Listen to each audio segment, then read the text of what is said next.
Earlier this evening, I spoke with Mike Brown, the director of the Federal Emergency Management Agency. He's coordinating disaster relief of a dozen federal agencies and the American Red Cross. I asked about the discrepancy between FEMA's estimate of the number of people at the convention center and the mayor's estimate. One of you was wrong. It's either 5,000 or 15,000. Do you know? Actually, I have sent General Honore of the First Army to find out exactly the truth of what's down there because we first learned at the convention center, we being the federal government today, and that he says the number is around 25,000. Okay, so it sounds as though the mayor who said 15 to 25,000 was closer in touch. I've heard you say during the course of this evening on a number of interviews, you just found out about it today. Don't you guys watch television? Don't you guys listen to the radio? Our reporters have been reporting about it for more than just today. We learned about it factually today, that's what existed. We've been so focused on doing rescue and life-saving missions and evacuating people from the Superdome that when we first learned about it, of course, my first gut instinct was get somebody in there, give me truth on the ground, let me know, because if it's true, we've got to help those people. You've got chaos and anarchy breaking out in a number of different places in New Orleans. It would seem to me that the first thing you need to do is to get some good solid combat troops like the 82nd Airborne or the 101st in there.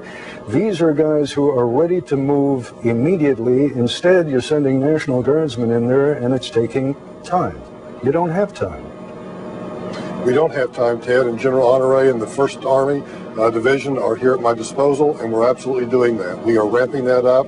There will soon be 30,000 armed National Guard troops in there to restore order, to take control of the facilities and allow us to do our job. Mr. Brown, forgive me because I can't imagine what it must be like to have the burden on my shoulders that you have on yours right now. But here we are, essentially 5 days after the storm hit. And you're talking about what's going to happen in the next couple of days. You guys do war games. You have gamed out what is going to happen. In recent months, after a Force 3 or a Force 4 or a Force 5 hurricane, to say as the president did, well, we didn't know the dams were going to break or we didn't know that the levees were going to break, is factually true. Of course, you didn't know it, but you could have assumed it. You could have made preparations for what would happen in the event that. You knew it was going to be a Force 5 storm that was going to hit in that region. Why didn't you? Ted, we had people pre-positioned to move in immediately. And what happened, which is unusual in this disaster, there's two things. First and foremost, the disaster continued long after Hurricane Katrina had moved on. When the levees did break, we were already moving in and then had to move back out. And then I think the other thing that really caught me by surprise was the fact that there were so many people, and I'm not laying blame, but either chose not to evacuate or could not evacuate. And as we began to do the evacuations from the Superdome, all of a sudden, literally thousands of other people started showing up in other places. And we were not prepared for that. We were surprised by that. And so what we've done is we have ramped up the rescue efforts to get those people. There are helicopters flying tonight to take care of the people on the bridges that we have found. There's additional supplies coming into the convention center and into the Superdome. And we have brought in every available resource to make sure we take care of those people.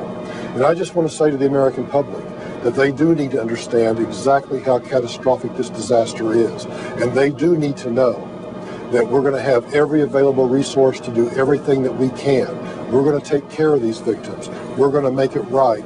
We're going to make absolutely certain that the devastation that has been wreaked upon these people is taken care of and that we get their lives back in order. Mr. Brown, some of these people are dead. They're beyond your help. Some of these people have died because they needed insulin and they couldn't get it. Some of the people died because they were in hospitals and they couldn't get the assistance that they needed.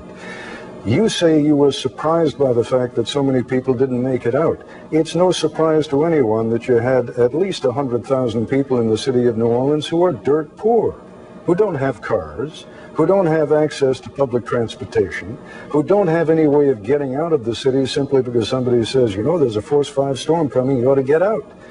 If you didn't have the buses there to get them out, why should it be a surprise to you that they stayed? Well, Ted, I'm not going to sit here and second guess why